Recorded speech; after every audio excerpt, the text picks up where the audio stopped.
Мына болып жатқан оқиға тек күлкімен ғана қараймын. Бүгін Заида сіңлім тағы бірдеме салыпты.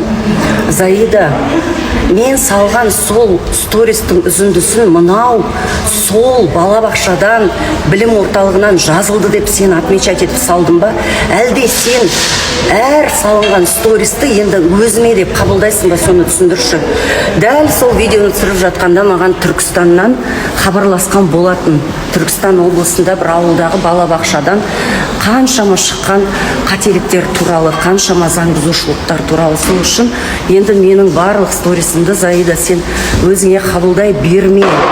Одан кейін ана жолы Меруерт Түсіпбаева мен семіз болғандықтан мені сотқа берді деп жазыпсың. Бұл клевета, бұл жақсы нәрсе емес. Меруерт ханыммен дауымыздың басы менің мына салмағымнан басталып кәсібіме келіп жетті.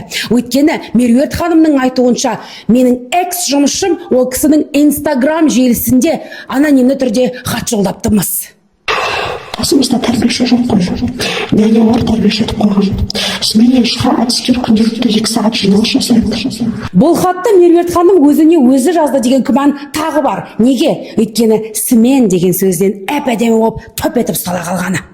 Меруерт ханым смен мемлекеттік балабақшада ғана бар. Жекеменшік балабақшада штаттық уақыт бойынша 8-ден 18:00-ге дейін бір тәрбиеші көмекшісі, яғни няня. Жалпы табиғатым бойынша фактпен сөйлегенді жақсы көретін адам болғандықтан фактпен көрсетейін. Кеттік, камерадан бірге қараймыз. 3 топқа 3 тәрбиеші көмекшісі, 1 администратор, 1 директор, 1 аспаз, 1 аспазды көмекшісі, 1 медик. Штаттық режимде осы балабақшада жүретін мінекей осылар. Одан бөлек келіп кететін мұғалімдер бар. Карате, логопед, хореограф, робототехника, ағылшын тілі.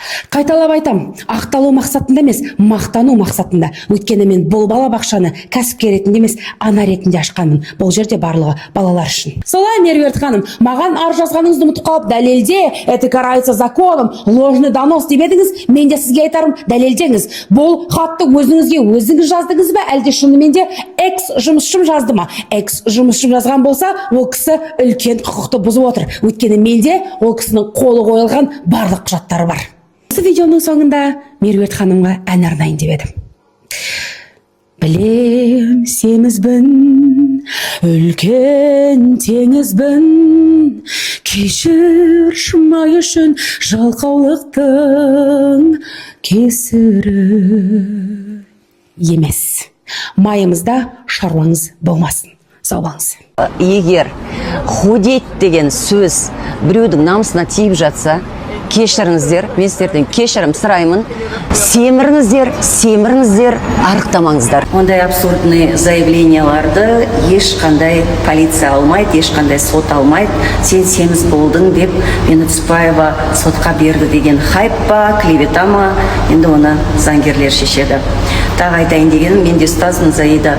Кешегі видеодан кейін әрине дайындалып, сендер осылай істейсіңдер, мен камерадан түсірем деп, солай түсіргенің үшін саған көп рахмет. Мен ойлаймын, осы менің видеомда егер шын мәнінде сенің білім орталығында және де балабақшада келеңсіздіктер болып жатса, қателіктер болып жатса, енді түзеледі деп ойлаймын. Тағы да айта кететінім, мен Министерство просвещенияға жазған хатымның, на самом деле, если не было бы оснований, на самом деле бұл жаңағы семіздік үшін мені Меруерт Түсіпбаева сотқа берді деген сияқты нәрсе болса, бұл полицияға жетпес еді, бұл тоқтап қалатын еді. Осы Заида біздің шетелдік күйеу баламызға тұрмысқа шыққанда тағы бір шу болған. Қазақтың қызы осындай шетелдікке күйеуге шықты деп сол кезде мен жазғанмын. Қазақтың қыздары бақытты болса болды. Кімге тұрмысқа шықса да өздері біледі. Әйтеуір бақытты болса болды деп сол кезде тағы да сайттар жұлып алып, Түсіпбаева солай жазды, Түсіпбаева өзінің ұлтын жақсы көрмей ма деген осындай әңгімелер болған. Енді менің тұзым жеңіл, не қылам енді, Құдай-ау, менің тұзым жеңіл. Айтатыным енді не болса да түбі қайыр болсын. балабақшаны көріп қуанып қалдым. Құдай қаласа мамырдың аяғында Атырауға тойға барам, сол балабақшаға келем деп ойлаймын. Егер мені қарсы алсаңыздар, келе жатқанда үстіме бір шелек кір су төгіп жүрмесеңіздер болды. Ал мен спортқа кеттім, достар, сау болыңыздар. Сегодня ко мне приехала полиция по заявлению Меруерт Тусипаевой. Сейчас я приложу здесь ее заявление, но сегодня утром я просыпаюсь, мне пишет моя мама, мои сестры, я пока еще Инстаграм не открыла, и они, короче, в шоке. Меруерт Тусипаева говорит, что она не писала заявление. И понимаете, настолько у человека, я не знаю это как называть, что я сама в себе начала сомневаться. Вкусно, реально звондадым, мать порой. Она пишет, әйел дәл осы сөзіне жауап берсін дейді. Мықты болса 70 үшін сотқа шақырған повесткасын күтеміз дейді. Кәнекей жалықпай арнайы видео жасап отыр, неге повестка көрсетпейді екен. Жағын ақпарат айтқанша енді бәрі күрделенеді. Басқа жазарым жоқ, қалған адвокаттар шешеді. Алматы полициясы хабарласты дейме, қандай телефондар аты жөні бар ма? Қазір еш құзырлы орган ешкімге хабарласпайды, басқа екеу болса да. Қайтты керемет жасайды екен, қайдағы полиция, қайдағы сот дәлелдесін сөзін дейді. Алып шығып желіге салсын сотқа повестканы. Ложный донос қасақана жауып отыр. Екі адвокат күні бойы комменттерді сұрыптап скринтеп отыр. Ескерту, қайттың аяғы сотпен бітпесе болды. Ана жолғы сұхбаттың ызғарыма біреу мынаған тапсыр. Негізі менің қолым жеңіл, кешегі менің үндеуімнен кейін балабақшаның барлығы бір адамдай жиналып осындай керемет видео түсіргеннен кейін Заиданың балабақшасына кезекке адамдар тұрып, орын болмайды деп ойлаймын. Көп рахмет осындай әдемі видеоларыңыз үшін. Арнайы дайындалып видео салғандарыңызға рахмет айтқым келеді. Және де бір ауыз менің худейт деген сөзімнен осыншама дау-дамай шығады деп ойламадым. Өйткені мен кабинетке кіре сала студенттерге айтатын сөзім худейт. Нағима Ескалиева да айтатын еді ғой, Суперстарда. Худейт, кеткен кезде кетіп бара жатқан студенттерге айтатын сөзім худейт. Енді егер сіздердің намыстарыңызға тиіп жатса, тағы да айтамын, семіріңіздер, онда ренжімеңіздер, мен сіздердің кешірім сұраймын. Күнде мені көріп шашадыңыздар ма? Мен өзім шашадым, если честно. Бірақ енді бұл соңғы видео деп уәде беремін. Біздің Меруерт Тусипаева мен онлайн конфликтіміздің бұл нүктесі. Мен үшін бұл жабылған тақырып. Бірақ мен бұл видеоны өзімнің оқырмандарыма арнағым келіп тұр.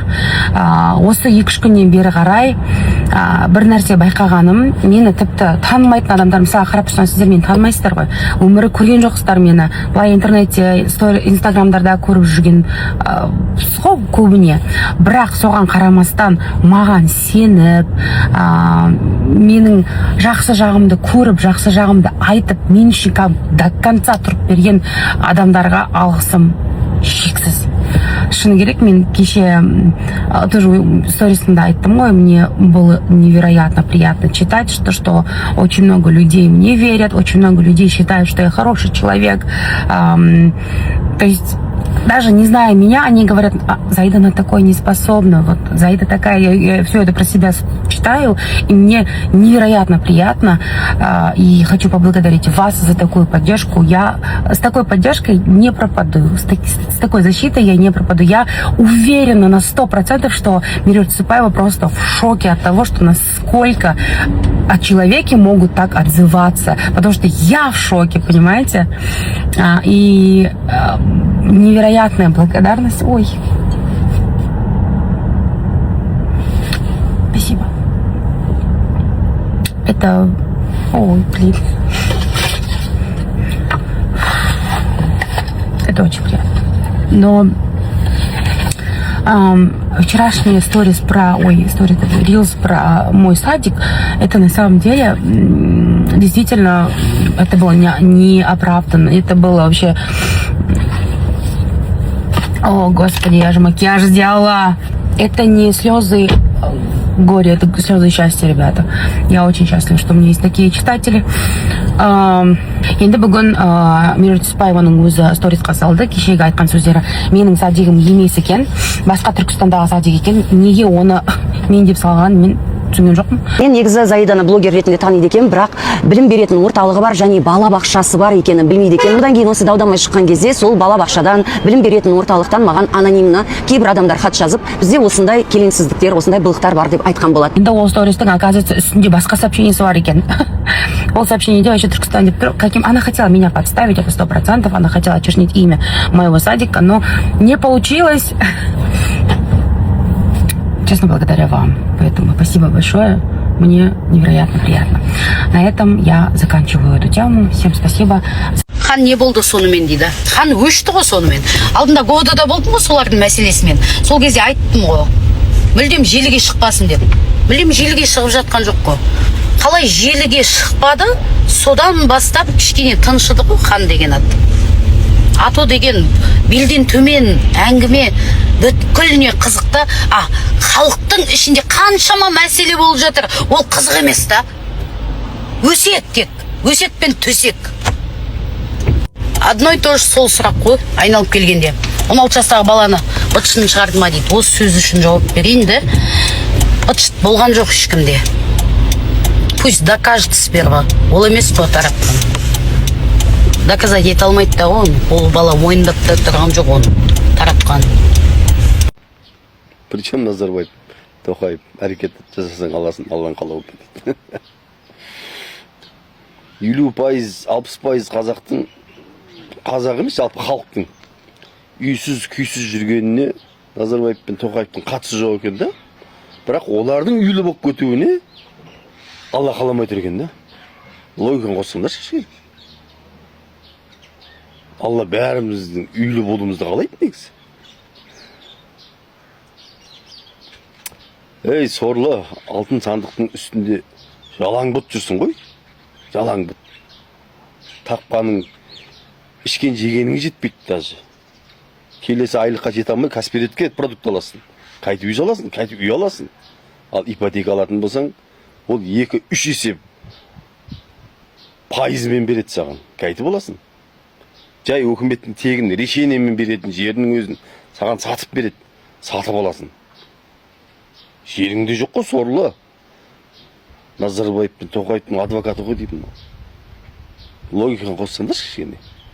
Деп мадақтай бермей. Табиғи ресурстарға бай мемлекетпіз ғой. Бізде қандай менделейтін, қандай элементі бар, бәрі бар бізде. Әлемді алты орайтын байлығымыз бар. Жер көлемі бойынша да әлемді алғашқы орындарда тұрамыз. Ойлансайшы, сорлы. Жалаң бұт жүрсің ғой, жалаң бұт. Скоро астыңа қамыс төсеп, тас шайнап, жапырақ жамылып бересің, оған да жетесің. Мына жүйесі осылай кете берсе.